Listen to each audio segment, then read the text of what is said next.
Hello, welcome back to the Nashville Soundscapes Archive. Today we are here with Dr. Mei Han, and we are at MTSU at the Chinese Center for Music and Culture. Hi, Dr. Mei Han. Hi.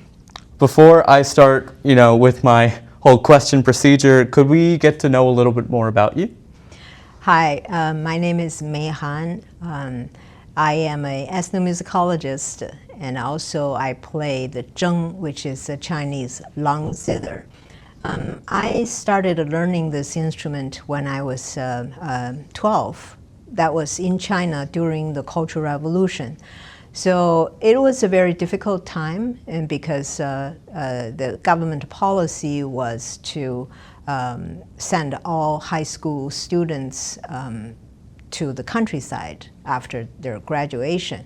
And I am the youngest in the family, and my parents didn't want me to go through that fate. So they were hoping if I could learn something different as a specialty, I could avoid going to the countryside. I love music, love dance, and I did a lot of things at school, playing characters. So learning an instrument, for me, that was a very natural thing to do. That's how I got to play. And I became professional in 1975, so this is my 51 years being a professional musician. And I also direct this Center for Chinese Music and Culture. It was created in 2016, so this year is our 10th anniversary. Wow. I'm also the faculty member at MTSU School of Music. I teach music introduction in the world of music, and I direct the Chinese ensemble. Wow, what a resume. So I just love to start out with this as both a world-class Zheng virtuoso and an academic ethnomusicologist. How do you balance the living, breathing performance of Chinese traditional music with the academic impulse to archive and freeze it in time? Oh, first of all, I have to say I don't have that impulse to archive or freeze music, because you can't. Music is part of life. In ancient time, for instance, in China, you see in this center, some of the instruments are replicas that from 1,000 years ago. The history goes back thousands of years. So the time and their life, of course, was different from ours. And my time as a young child living in China is different from my life in America as an adult. So music is like a river. It keeps moving. It's not one static object. Even the musical instruments in this gallery, each has its own life, and that life continues not only on this wall, but it's being played by our students and being played in China by the people who invented them, who inherited the heritage. So, but to answer the other part of your question, I'm extremely busy. I run the center myself, and I am admin, and I continue to tour and also teach. So it is very difficult to juggle all kinds of roles, but that's life. And you reach to that point, you just handle it. Such beautiful imagery, the way you describe music as a river, and all these different instruments, they breathe a different sort of life into this world of music. So I actually do have a short follow-up question on that. Yeah. How do you teach them to bring life out of their instruments? Well, we have a Chinese ensemble. They rehearse here. They're MTSU students. And when they came, they sign up for this course. None of them had any experience in playing Chinese instruments. And most of these instruments they had never seen before. Within one semester, they would pick up the instrument from individual lesson to ensemble rehearsal to the final concert. So that's a span of one semester. But of course, many students have continued their study beyond one semester. Why do they do that?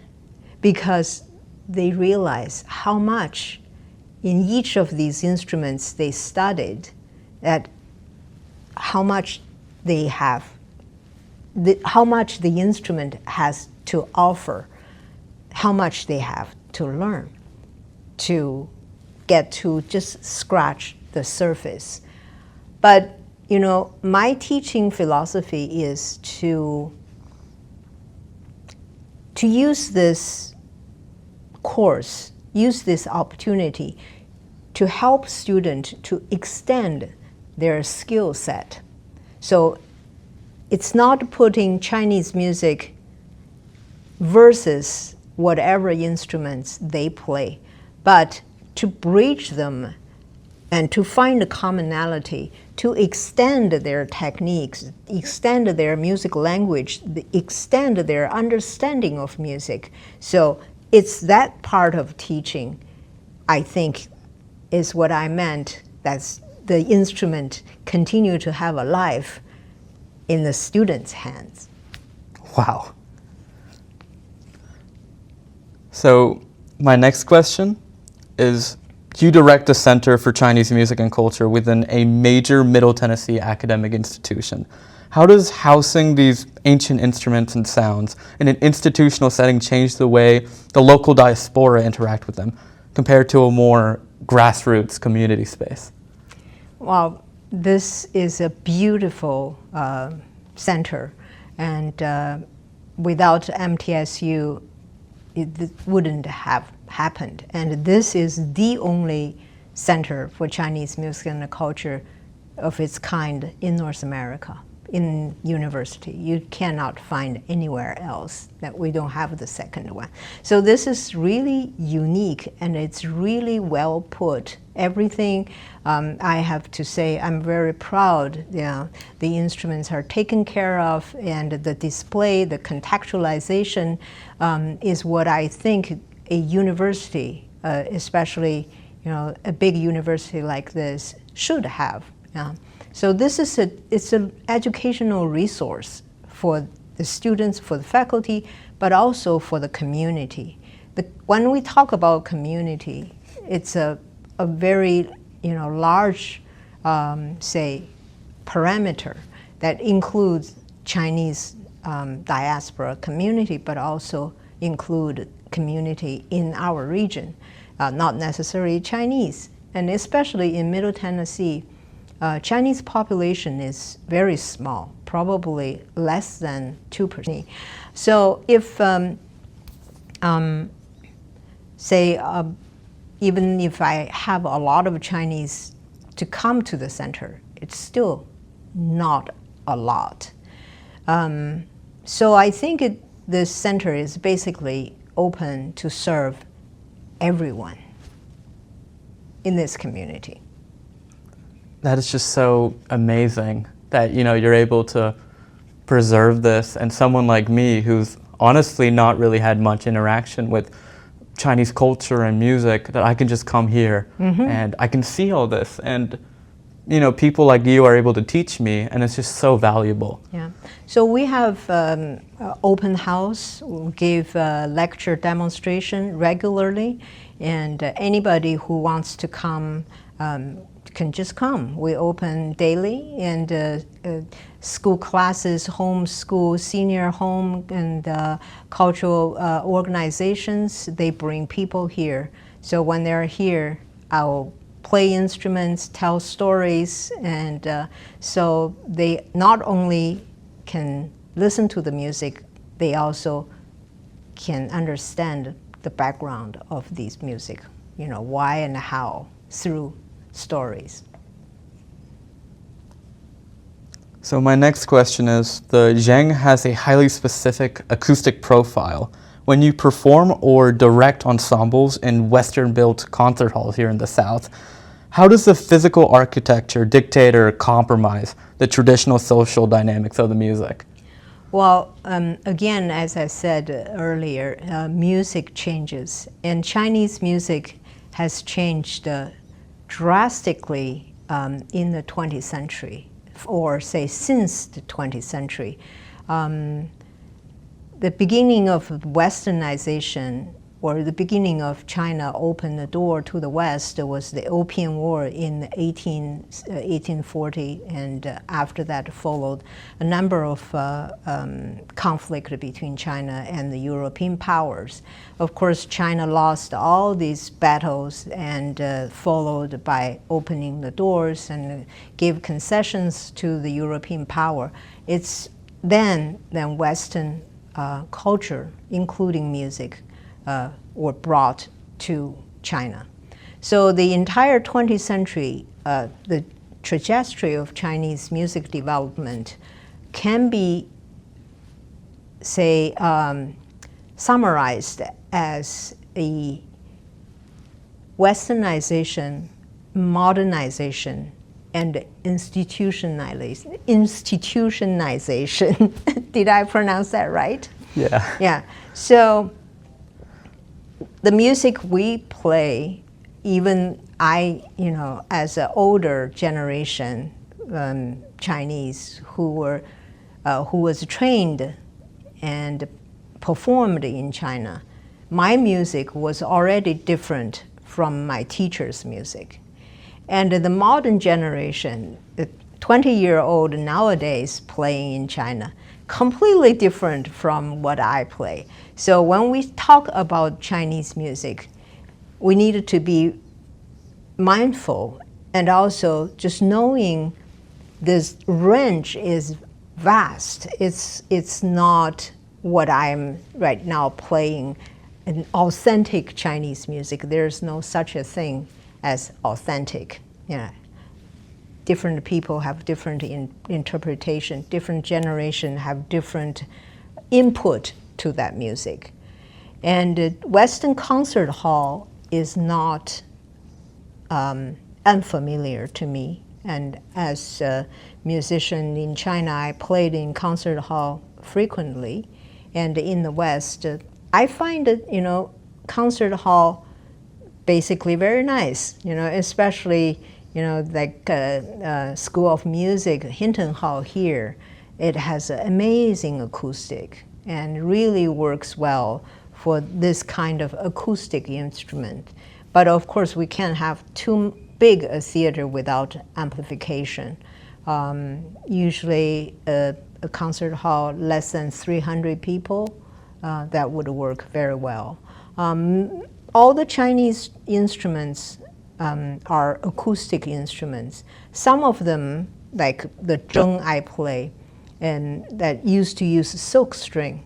So right now it's a lot bigger instrument. The body is bigger. The string has become, the metal cord wound with nylon, somewhat like a combination between piano string and harp string. So it has a lot of resonance. So even that, it's still not as loud as, say, Western violin. Acoustically, it's just not designed the same. So that is definitely a challenge. If you play outdoor, it's hard for people to listen to. And especially nowadays, almost all instruments have DI, all amplified. So to balance that, it is a challenge. And I also like to play in church. Church has an amazing acoustic. My next question is regarding operating a major anchor for Chinese music so close to the gravitational pull of Nashville's commercial country music industry must present, unique, and you talked about this a little bit earlier, unique acoustic and cultural challenges. Do you view your work as building a parallel landscape, or actively disrupting the dominant local culture? I'm not disrupting. I don't have that power to disrupt them. I think Nashville is known for its country music, but Nashville is also quite multicultural. The symphony, the new music, and other type of folk music, and also the music from different minority groups like Chinese music, Japanese music, and Mexican and South American. It's actually quite rich in terms of that. Of course, commercial music always occupies the center stage and amplified. I mean literally and metaphorically. But I think two things. One is that one good thing about American as a society is that it allows many different things to coexist at the same time. So yes, we have country music. Yes, it is big, but we also have other music, and we also have market, small, but there is a market for the other kind of music. This is one.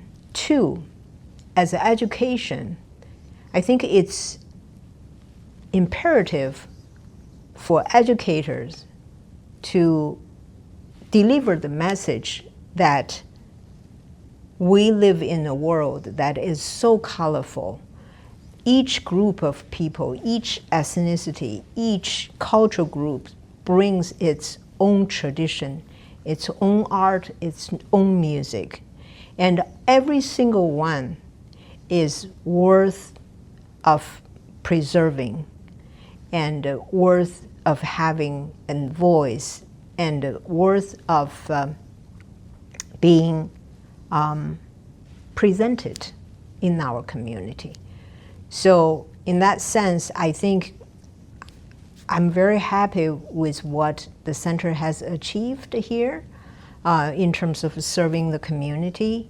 We perform in Nashville, we perform in Knoxville for different kind of festivals, Murfreesboro Festival, Asian Festival. We play for the World Education Center, and we even performed in the Nissan factory for the workers. So I think it's that diversity. It's very attractive to many people. But also I think one way to create this kind of narrative about music is diverse, culture is diverse, is to bring examples to people. One thing I do at the center is I create projects that pairing different music traditions and to demonstrate the commonality while showcase the uniqueness of every single one of them. Just give you a few examples. For instance, I brought a Chinese rock folk singer, Su Yang, in 2018 to pair him with Jim Lauderdale, who is a folk singer based in Nashville. Lauderdale is just marvelous, beautiful voice, and won a lot of awards. And I put this project to call it, I called it in, the dialogue between Mississippi and the Yellow River. So two mother rivers that nurtured two different civilizations, China and the United States. So to put the singers together and have them sing their own folk songs, folk songs are in general very close to heart, because that's what folks sing, and the content, the melody, everything is just so endearing. And to put them together, it really brings people together. Another example is that we have an instrument called the Zheng. Should I go grab it for you? Oh, yeah. So you see, this instrument is called the Zheng, spelled S-H-E-N-G. It's a Chinese mouth organ. And this instrument has a history of 5,000 years. Yeah. And in the 18th century, a French missionary came to China and brought a whole bunch of Chinese instruments to Europe. And within 50 years, German instrument makers and studied the Zheng, and inside each of these pipe, there is a reed, brass reed. It's called a free reed. Clarinet is a single reed, and oboe is double reed, and this is a free reed. And free reed means it goes in and out. So inhale, exhale, both create sound. So I'm not a wind player. I just gave you the rude noise, okay? Just listen to this.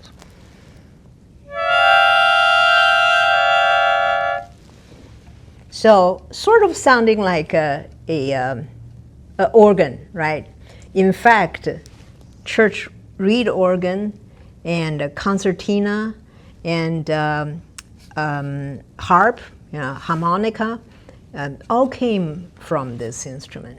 So I paired a Chinese Zheng player, Hu Jianbing, who lives in Boston, with Howard Levy, the best harmonica player in the world, and who was a founding member of Bella Fleck's flag tones. So the two play with MTSU Jazz Ensemble.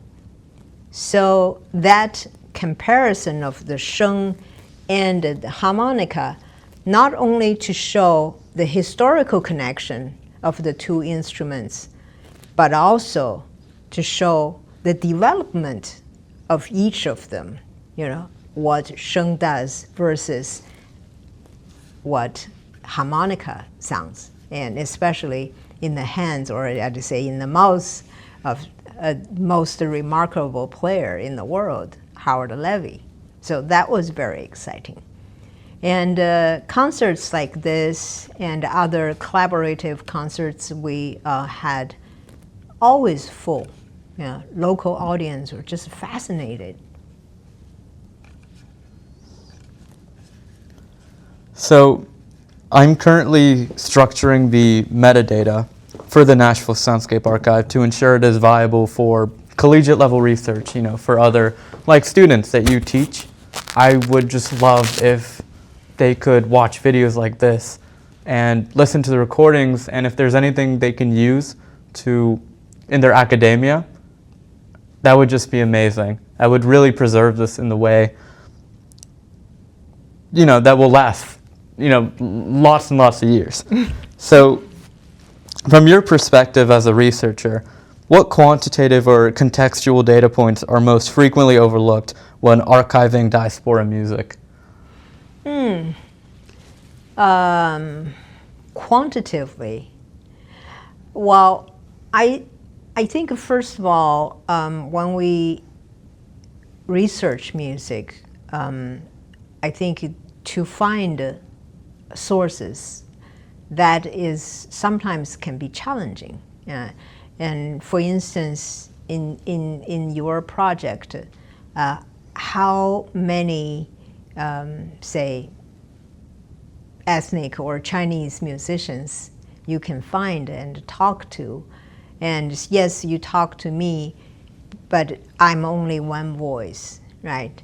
So if you could also find somebody who was born here didn't have the kind of Chinese training I had, and but learned from a family. So then you can have this comparison in terms of repertoire, in terms of music language, in terms of the way the music was disseminated, but also, you know, the kind of function, you know, where do they play? They play in concert hall or they play somewhere else, etc. So I think that's important if you want to continue to grow this project, and that would be a depth that you want to go to. What's the second part of the question? So what like contextual data points are also missing? And you answered that with multiple voices, which is a really interesting thought. And I now see that, you know, how important that is, that one voice, one specific perspective, one life doesn't fully embrace and you know, bring all of this together. So right, yeah. I hear I have not found the family, but I hear there's a family Chinese family, immigrant to the U.S. like 5 generations or 4 generations ago, live in Mississippi, and musically they're quite active, and so I would love to go to meet them to listen to their music. So what kind of music they sing or they play obviously wouldn't be the same, but same as mine, but maybe some tunes I could recognize. That would be fantastic. So as Middle Tennessee's demographics rapidly shift, how do you see the younger American-born generations of the Chinese diaspora engaging with the center here? Are they approaching the music as a strict cultural artifact, or are they actively evolving the practice? That's a very interesting question. Thank you. You know, as the physical distance between Nashville and Murfreesboro is not that great, but it's great enough to sort of like stop people from coming to here. I understand that people have life, they're busy, and driving a long distance is not that easy. The reason I'm saying this is a lot of Nashville, you know, local Chinese children, especially who are born here, I have not seen them at the center. I think part of it is also myself, you know, juggling so many roles in my life. I'm not having a lot of energy and the time devoted to promote the center in the Chinese community, to have them to come here. But I have a adult Zheng ensemble, a group of women, and we sometimes get together, and I included them in the center's 10th anniversary concert, performed together.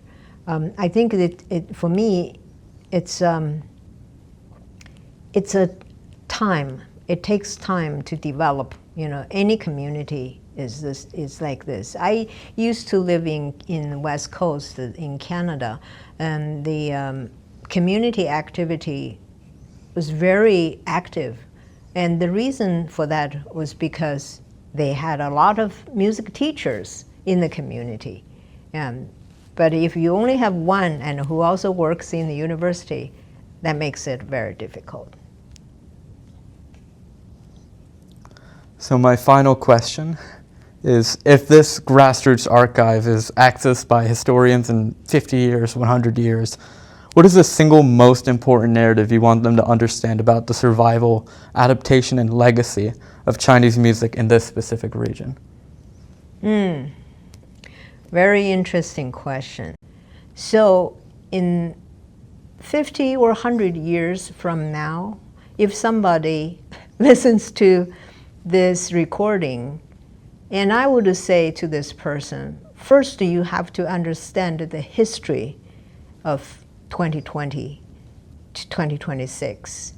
And knowing that context and thinking about the importance to have this center, to have a voice, to continue to bring awareness to younger generation, not just the younger generation, everybody, but younger generation, I think it's more important because we always say the hope is in the next generation. We wanted them to see the world not from one perspective, but multiple perspectives. And in terms of music, not just the Western classical music or country music. These are all great traditions, but also understand through this window of Chinese music, understand how big the world is and how long this history has been and how rich the musical culture in the world is. And from that point, continue to explore and continue to bring the past to their own practice, to their own, own life. Thank you so much, Dr. Mei Han, for your time and for your story and just sharing with us, everything. So yes, thank you so, so much. You're welcome.